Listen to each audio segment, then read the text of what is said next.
पुढे जाऊयात। गडचिरोलीमधनं एक धक्कादायक बातमी समोर येते।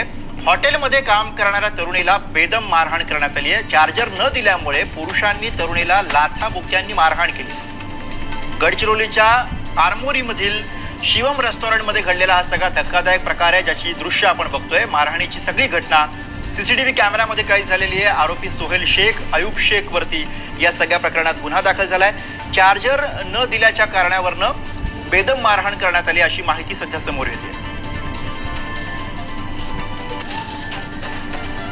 तर क्षुल्लक कारणावरनं झालेली बेदम मारहाण ही सगळी घटना सीसीटीव्ही कॅमेऱ्यामध्ये कैद झाली। आपण या दृश्यांच्या माध्यमातून बघू शकतोय। हॉटेलमध्ये काम करणारी ही तरुणी आहे, जिला चार्जर न दिल्याच्या क्षुल्लक कारणावरनं अशा पद्धतीनं मारहाण करण्यात आलेली आहे। या प्रकरणामध्ये दोघांवरती गुन्हा दाखल झाला आहे।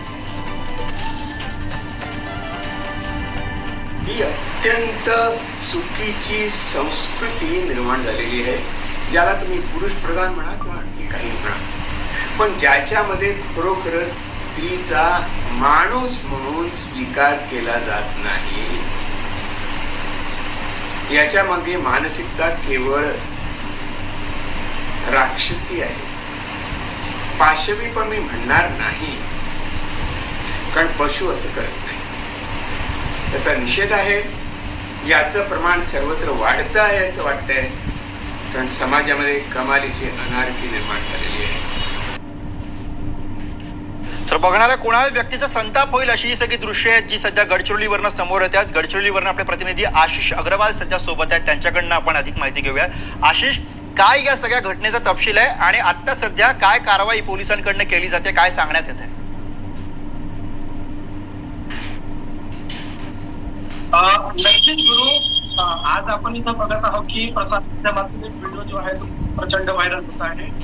त्यामध्ये एका युवतीला अक्षरशः मोबाईलच्या चार्जरवरून खूप मारहाण करण्यात आलेली आहे।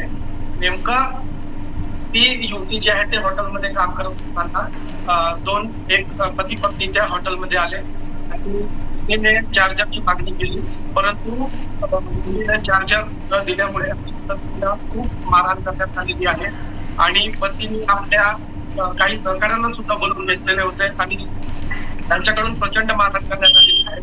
याबाबतचा गुन्हा पोलीस स्टेशनमध्ये दाखल करण्यात आलेला आहे आणि मिळालेल्या माहितीनुसार काही वेळापूर्वीच त्या दोघांना अटक सुद्धा करण्यात आली असल्याची माहिती प्राप्त झालेली आहे।